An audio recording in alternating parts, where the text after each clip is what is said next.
And welcome to the 35th episode of the TechnoBuffalo Show. I'm one of your two hosts for today, Sean, editor-in-chief of the site. And I'm joined by Deputy Managing Editor Todd Hazelton. Hey, everybody. If everyone thinks Todd looks a little fancy today, it's because he's got to go to Fox. But That's right.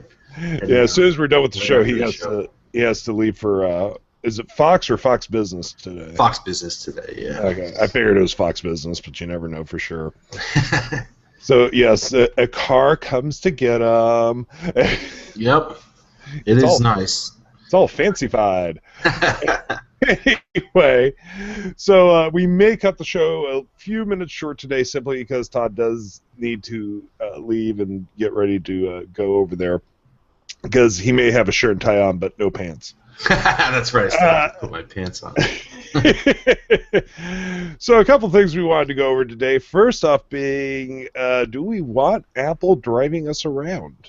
Yeah, and actually I guess that sort of fits with what I'm supposed to talk about today a little bit on Fox Business, which is I guess some cybersecurity in cars. And so when you have all these tech companies, and it sounds like, okay, so Tesla's already there as making this electric car, right?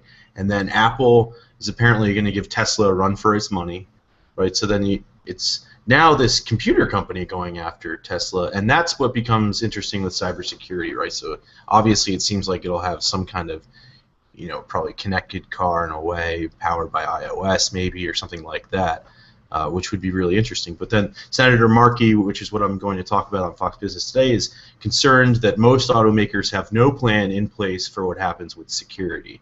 So, like, if a hacker hacks your car, like, what do you do? And the car maker doesn't even know, apparently, which is kind of interesting. Well, we have a question here from Sasha Bahal. Is the Apple Car real? If so, would it be called the iCar or just the Apple Car? Also, why would Apple be interested in going into the car business? And I think that's the thing we all need to figure out. Yeah. The car business is notoriously thin margins. It is incredibly hard to break into. Yeah, Tesla lost $108 million in the last quarter. And I don't know how many cars it sold, but let me find out. It was... Well, the thing, Apple has enough money in its war chest that if it loses $108 million in a quarter, it's going to, whatever. But right.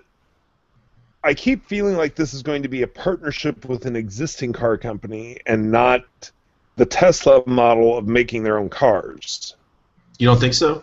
Yeah, I think that's what's sort of dangerous, too, because I was just looking. So Tesla's built 35,000 cars last year, but was unable to sell them all.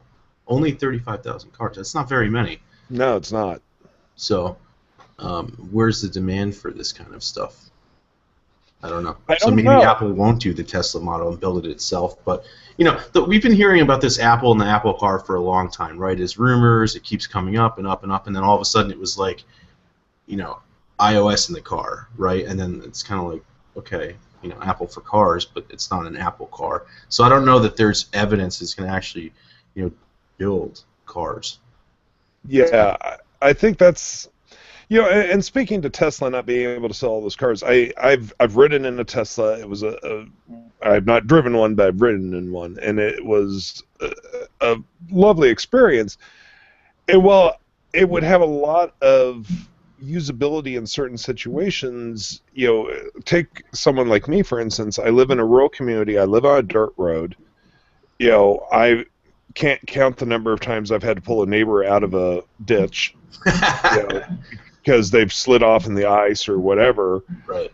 A Tesla's not going to be able to do that. Maybe the Tesla SUV when it comes out, but the current Teslas, no. Yes, he's putting in the hyperchargers around the country.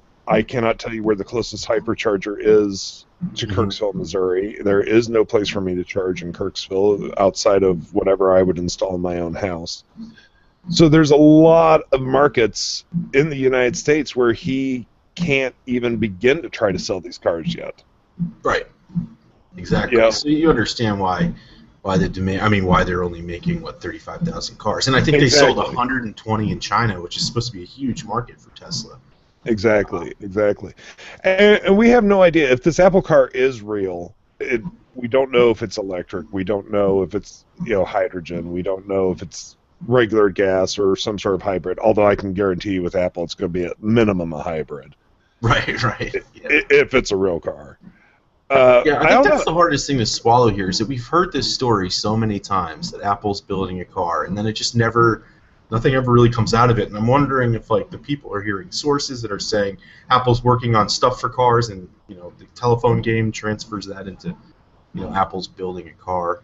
But it seems like a lot this week came out with the at first Apple giving Tesla a run for its money, and now this. But I think Apple could just buy Tesla, right? Like I don't understand why start from scratch. Yeah. Well, we have a question from Sahal Raja. What cars do you both drive? I have don't know a what you Ford drive. Explorer. What's that? What year is it? I think it's 2006. It's old. I'm rocking a '99 Tahoe. There So, yeah, which is something John makes fun of me on a regular Well, I basis. love Tahoes. I love my Tahoe. That's why I won't give it up. I don't care. Before this car, I used to drive a '99 Jeep Cherokee, which I also love. Yes, I still have a tape deck in it. I don't have Bluetooth. I don't have OnStar. I don't have, but it drives. It gets me from point A to point B, and I'm happy. Right, right. So, I don't know. The Apple car is going to be an interesting story to follow. Like you said, Todd, we've been hearing this story for so long now that it's hard to believe that all of a sudden there's so much information at once. Yeah, well, like what came first? The Apple television set, Apple TV, or the Apple car? I don't know, but those rumors of... That's a good question. I'm not sure which one popped up first. I mean, and we've been to the point where we've talked to people that have claimed to have seen the Apple TV in person, and that's quite possible that there are prototypes, but will it ever be released? Who knows? Yeah. And same with the Apple car. I mean, this is a company that has so much money, they can just go, hey, it'd be fun to play around with. Yeah, exactly. Like we could, let's have a team of 5 people just, see what they can come up with. Yeah, exactly. It doesn't mean it's Well, it's just like Google and the 20% time, that their employees are allowed to spend 20% of their time on passion projects that may never turn into anything. Right. Or the Project X guys and women. Yeah, the moonshot guys. I mean, yeah. So, is the Apple car real? I have no idea. I would say this. I would imagine Apple has explored this concept, but that does not necessarily mean they're actually working on it. Yeah. I don't know. Everyone knows as much as we do at this point. I'd rather see Apple get into like redesigning public transportation, like Musk's vision of the Hyperloop. Like give us faster trains that are awesome instead of like car. I don't know. Yeah, well, and I've talked about that before. I mean, I've traveled to Japan and England where trains are a mainstay of public transportation, and I love it. It's a great way to get around, and it saddens me how this country, the United States, has torn up so much of our train tracks, and we pretty much do use it just for freight. I mean, yes, there are still passenger trains. I took one from Irvine to San Diego for the Comic-Con this summer, but in general, it's just for freight now. And yeah, a lot of the ones. But I think especially outside the East Coast. I mean, we have the whole corridor here, Boston and D.C. and all the way down to Florida. But still, yeah. Well, the problem, I mean, the U.S. is such a car culture, though.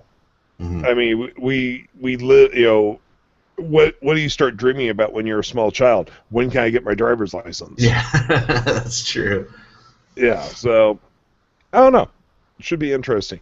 So the other thing we wanted to discuss was both you and John yesterday received your Gear VRs. Yeah, I don't have mine on my desk. The thing's crazy. Yeah. It is mind-blowing.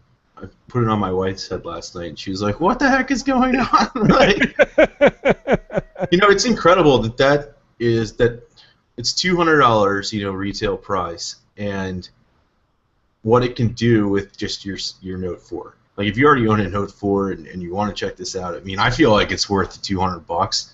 I think the craziest thing is like you put it on and you can like view 360 videos that Samsung and Oculus have provided, but the graphics, like it's not super sharp. It's not as amazing as what we've seen on. Why are you making funny faces? I'm sorry. I apologize. one of the things I follow on Twitter just ran past with a picture of Sigmund and the Sea Monsters, which was a 1970s Marty Krofft show. Amazon Video is developing a Sigmund and the Sea Monsters pilot. Oh, nice. To bring it back. I'm like, I wish everybody who's listening later could have seen it. I'm sorry. I apologize. I was listening to you, but I was like, Sigmund and the Sea Monsters? We're bringing that back? Yeah. I'm sorry. Please continue. No, that's all right. So there's 360 video, right? And it looks really cool. It's just amazing that that can work on a $200 gadget. But it's not nearly as good as the Oculus we've used at, I forget, the Crescent Bay, maybe it's a recent one, that we saw at CES, which is like... I think it is Crescent Bay. In any case, so like the real Oculus is insane. This is really insane too. And in fact, I was watching the movie Hackers yesterday in it. So I'm sitting in the movie theater, which you can do. It's like this huge movie theater. You can have your own house, your home cinema. So anyway, I'm watching Hackers on the big screen. I'm just like skipping through. It's just one of those files I have. And I get to the point where the bad guy in Hackers is playing with his VR game, and he's like punching the air, and he's wearing a headset. And I remember watching that years ago, thinking like, well, you can't really do that because there's not like anything like good games, like way back in '99 or '98. But now here I am watching that scene wearing a headset. It's like legitimate. I was just like, this is wild. It was a true meta moment. Yeah, it was super meta. Well, how far we've come. Here's the thing. I mean, we see these great advancements going on with the HoloLens and the Gear VR and Oculus and everything else. But I really wonder. I'm a huge media consumer. Mm-hmm. I've been a video gamer, since back in the ColecoVision days and all that, and I just really don't have any interest in doing VR, and you would think I would be the target audience for this product. Yeah, because I just want to, yesterday I'm, looking for games. I wanted to buy content, immediately and just, walk around the world or something, but I couldn't. But I don't know. I can't wait for that kind of stuff. But here's the thing. It's kind of big. It's not something, even though I can watch movies in it and stuff like that, I didn't feel, super comfortable. It's I'd just eaten and I put it on, and then afterwards I was kind of feeling nauseous. But also, it's not portable. I don't think I'd ever bring it with me on a trip, even for a weekend. I mean, right. Yeah, it's this big, the case. You put it in your duffel bag or whatever. But for me, it's something you just use at home, and I think maybe that's partially kind of limiting right now. Yeah, I mean, something like HoloLens, which is more of an augmented reality situation, where it's assisting me with reality. That's more interesting because I have problems with reality. I can't deal with reality, Todd. I need help dealing with reality. Yeah. But yeah. As soon as that came out of my mouth, I was like, "That was the wrong thing to say." But I know what you mean. That's far more interesting to me than a virtual reality. Uh-huh. I don't like the idea of shutting myself off to what's happening around me in such a complete manner. Right. It's almost a little too much like sensory deprivation to me. Yeah, it's kind of freaky. Yeah, exactly. It does make me a little anxious. Exactly. So I can see the uses of augmented reality, but virtual reality I'm not 100% sold on. Yeah. It's when I was in the movie theater, I keep because I felt you feel you're really there, you're in a movie theater, and you look down though, and you don't have legs or hands, and you're like, oh boy, it kind of makes you jump a little bit. And then maybe in real life, your knee hits the coffee table, and you're like, ow, I couldn't even see that, I didn't even know, Right, right. Keep snapping between this fake world and real life. It's cool. Everybody should give it a try. I think there's a lot of Best Buys now are going to start. I think 150 around the United States to start are going to have demo stations, so you can check it out. That's cool and all that, but I'm also a germaphobe. Oh, the idea of slapping a Gear VR on my head that who knows how many other people have had on that day. Yeah. The other thing, too, is you really got to make sure the lens is clean because you can see, a little hair. I mean, you're staring basically at your phone screen, this far from your face. So you can see like everything, and I wonder how they're going to keep it all clean in the stores. Like, otherwise, it's going to look. It probably won't even look nearly as good as what you'd get in the box because you're going to have a clean unit, and Best Buy won't. Yeah, exactly. I don't know. It's going to be interesting. I think virtual reality does have some definite uses, especially in teaching situations and such. But as a consumer product, I just don't know if it's ever going to catch on. I really don't. Yeah. Why not? Call me a naysayer. But going over to the questions here, and this is somewhat related from Benjamin McDonald. Do you think Google Glass will turn into more of a holograms in a smaller form factor? And I'm assuming he means more like a HoloLens. That's something we haven't addressed. Google's pulled back the current version of Glass, from the Explorer edition and said that they are going to redesign it. What do you think they're going to do with it? Yeah, I don't know. I think it really can't be so awkward this time around. Like, everybody, I'm sorry, I never even wanted to try it because right away I was like, that looks so stupid. Like, come on. I think it can't look like that. Like, nobody's going to want to wear it. It's sort of like geeky Bluetooth headsets, like the big ones that are poking around. I don't know. Nobody wants to wear those things. So I think that's going to be a problem. But they have Tony Fadell from, the father of the iPod, the guy who created Nest. Now he's working on this. I mean, I feel like they have the right guy in place. I mean, iPod was awesome. Nest is amazing. Let's see what he can do with Google Glass on, a second try. But I think they learned a lot. I think you couldn't have gone straight to whatever second, like say Google Glass Gen 2, you couldn't have gone to that without having Google Glass and learning from, all the experiences. Like, people were afraid of their privacy, and like they didn't like people with cameras on their heads in private places and movie theaters, like all these kinds of places where Google probably didn't even understand like ahead of time that these are going to be roadblocks, and now it does. So, well, and I think it was a great learning lesson. That segues perfectly into a question we have from Christopher Miles. Do you think the next version of Glass will eschew the camera or at least make it optional in order to avoid much of the controversy of the Explorer model? That's a really good question, and I don't know. I mean, I feel like it would be a module or something like that. But it's almost like it has to have a camera, right, to like understand where you are and like your environment. So, but maybe it's just not a camera that records things, and that could be like an optional module. Exactly. I think that Glass actually does need the camera, but I think you're right. If they could make it so it doesn't automatically record, if they make it a non-recording camera that's just taking in your environment, then I think a lot of people will have a lot less trouble with it. But then comes the question, when you do walk into a movie theater, they're going to go, well, do you have the recording module? Right. I don't know. That's something that they definitely need to work on. I think a lot of people overreacted to the camera. Yeah, I understand that too. I mean, like when I saw somebody with Google Glass, I wasn't like, "Oh, this person's gonna take pictures of me." I was just like, "This person looks like a geek," and we're geeks.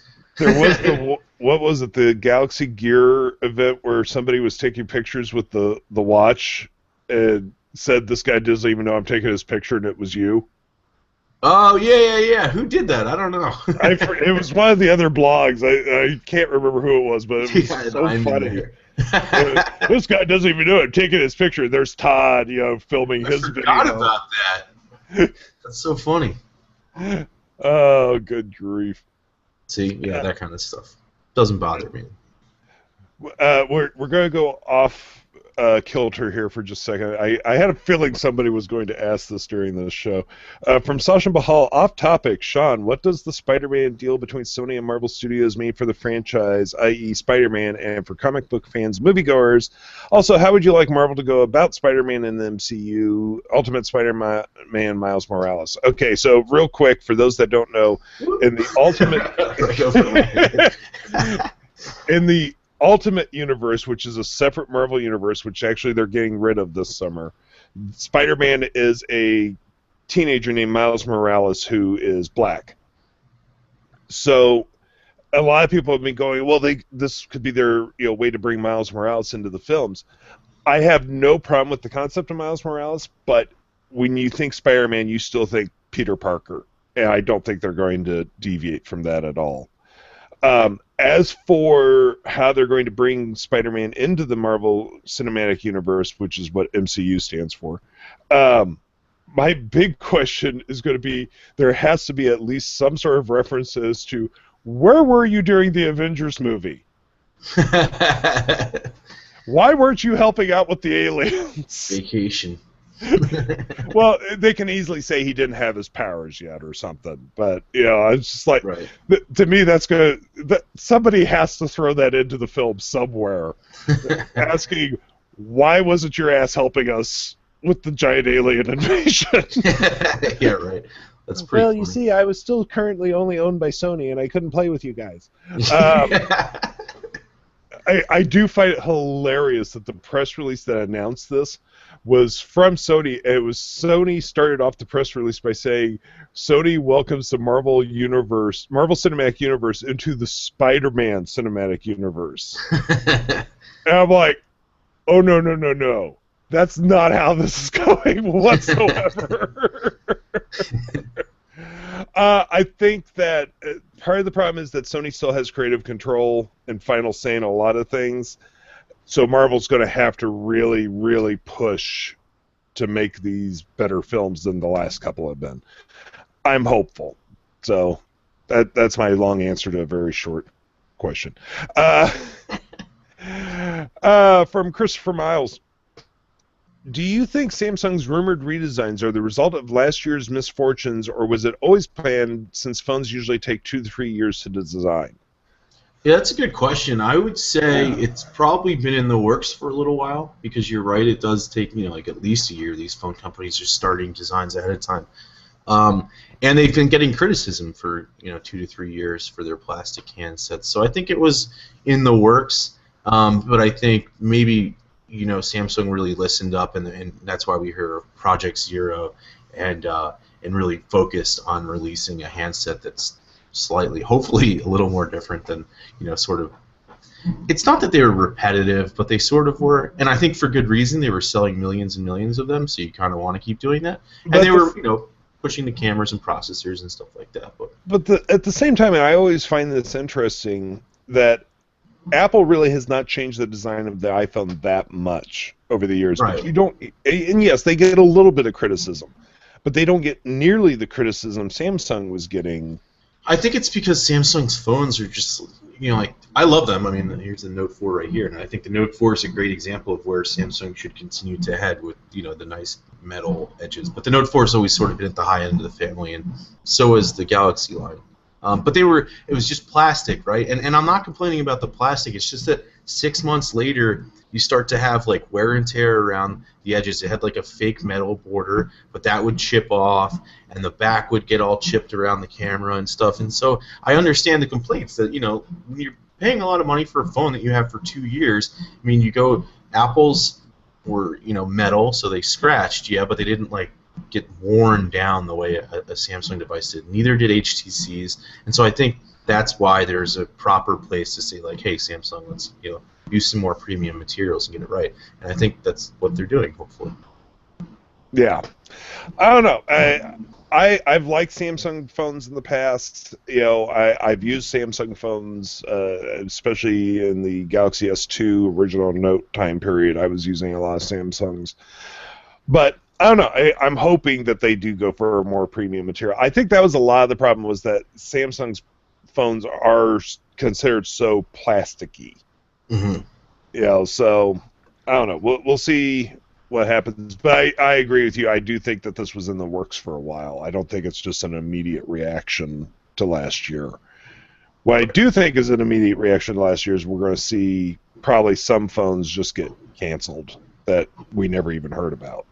Oh, yeah. I think Samsung's sort of slimming out its family a little bit, which is probably a good idea. I mean, the company... It seemed like every month there was another one. Or tablet, just like, okay. Yeah. There are so many devices that it was just ridiculous.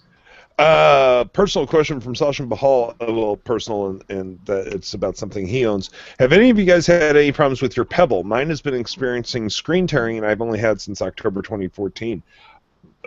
Besides the tooth mark from one of my puppies getting a hold of my Pebble, I've had no issues. Have you, Todd?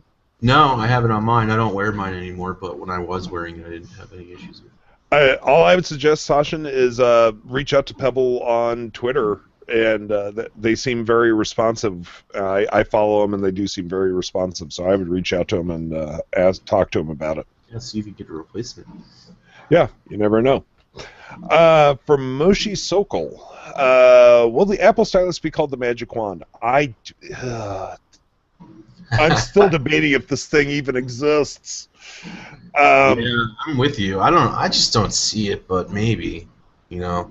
Yeah, I don't know. As for Magic Wand, I don't know. I mean, we have the Magic Trackpad and the Magic Mouse, so why not? Just why not? It just doesn't sound very Apple. I don't know. Well, I mean, I will say this is totally off topic. When I first saw the Magic Trackpad, I was like, oh, that's so silly. When you're running 3 monitors, I could not imagine trying to live life without this thing. All right. So maybe we'll see a Magic Wand. Well, just for fast travel between my 3 monitors, there's nothing better than that trackpad. Right. Oh, good gravy. From Sahal Raja, what are your daily drivers currently? Todd, yeah, I know yours changes like weekly. Yeah. So Galaxy Note 4. I've actually stuck with these two for I don't know, since CES, since before CES maybe. Or I was using the Edge back then, but the Note 4 and the iPhone 6 Plus. My iPhone 6 Plus is not responding. The screen doesn't work half the time. So I got to go into an Apple store. Have fun. I know. The thing is, I treat it well. It's not like I dropped it. It hasn't, there's no water damage that I know of. So yeah. I'm currently iPhone 6 Plus and OnePlus One. I very rarely change up my phones. I love the OnePlus One, but I gave it to my brother because he needed a new phone, and I was like, "Here, this is a great phone." It's funny because gadget heads like us, we're always looking around. You see somebody with a OnePlus One, you know that they're in the industry, up on their knowledge, and he'll like walk around, and people will be like, "Oh, OnePlus One, man!" He's like, "Yeah," because he's not like really into them. I just gave him mine. I will say, I think one of my favorite things about the OnePlus One, and this is so silly, is the SIM tool thing. Oh, it's great. It's on my keychain, too. Yeah. I don't know where my keychain is. This is so incredibly handy to have.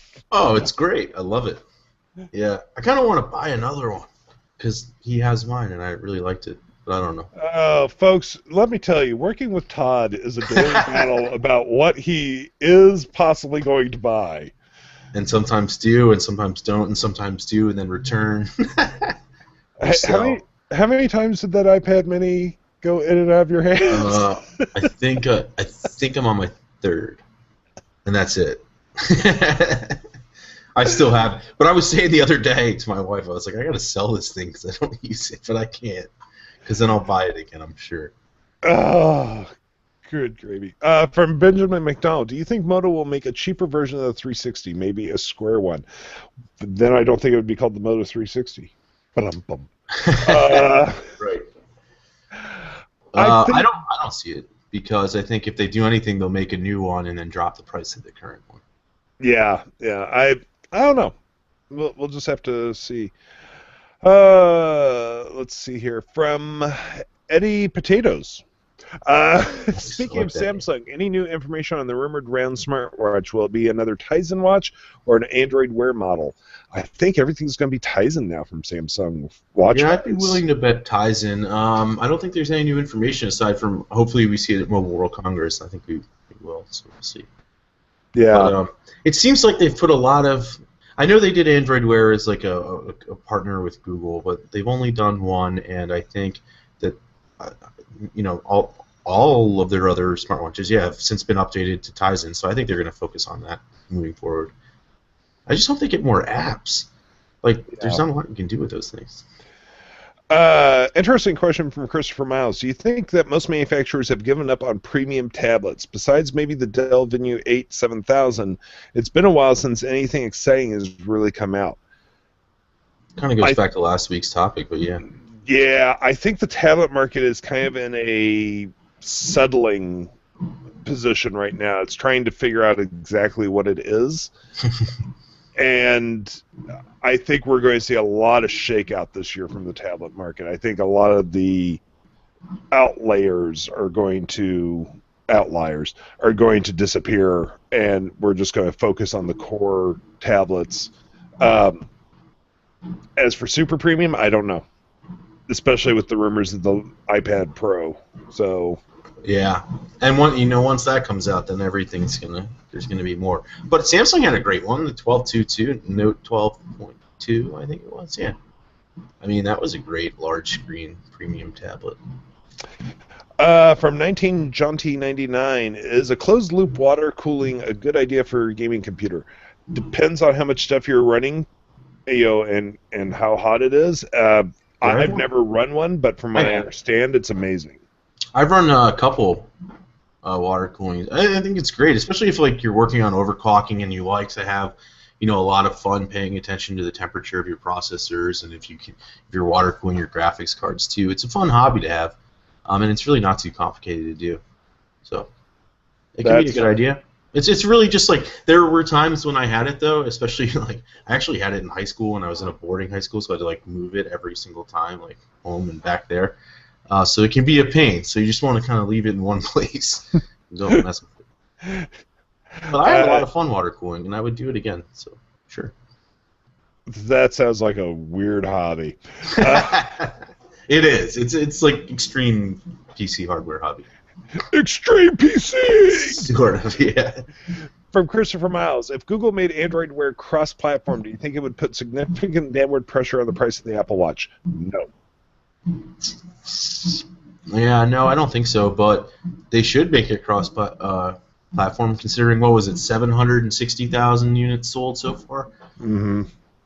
It'd be great if other people could use an Apple Watch, too. I mean, it's just, okay, Google. Yeah. An Android Wear watch, too. Yeah, Apple does what Apple does. With all the Android phones out there, we haven't seen any downward pressure on the price of the iPhone, so I don't think that the Android Wear being cross-platform would have any downward pressure on the Apple Watch. Right. From Moshi Sokol, is the Qualcomm talk dead? Probably. But I feel like that was just kind of like a proof of concept for the Mirasol display. So the bigger question is Mirasol display dead? And I don't think so. I think hopefully people start using it. Pebble could start using it in their next smartwatch. Maybe. I don't know. Yeah. It'd be a good idea. You get colors in there. From Christopher Miles, what do you think Android Wear's actual smartwatch market share is, considering the recent report included fitness bands as well? Yeah. Good question. I really don't know. Because I don't know how many Samsung has sold, and Pebble. I mean, we know Pebble just crossed 1 million. Yeah. So Android Wear sold fewer than Pebble has. It's 760,000 or whatever it was. So I don't know. Interesting question, but hard to say. And we will make this the last question since it's the last one currently, and Todd needs to get ready to head to Fox Business. From Benjamin McDonald, do you think the LG G Watch will look good with a Pebble Steel band?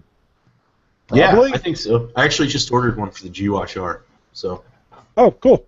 Yeah. I didn't get the Pebble Steel band. I ordered a black, I think it was even cheaper, $20. So I hope so, because I'm doing the same thing. All right, folks. Well, that's going to do it for this week's episode of the TechnoBuffalo Show. As always, we appreciate you joining us. You can find us on the iTunes Store, where you can just search on the TechnoBuffalo Show, and we do appreciate if you rate and review us. That does help us out. You can also find us on Pocket Cast. You can find us via RSS feed. Pretty much anywhere that there is podcasts, you can find us, including the Stitcher app, which means you can listen to us anytime, anywhere. Until next week, I'm Sean Ani. I'm the editor-in-chief of TechnoBuffalo. I've been joined by Deputy Managing Editor Todd Hazelton. Bye, everybody. Until next week, take it easy. Bye-bye.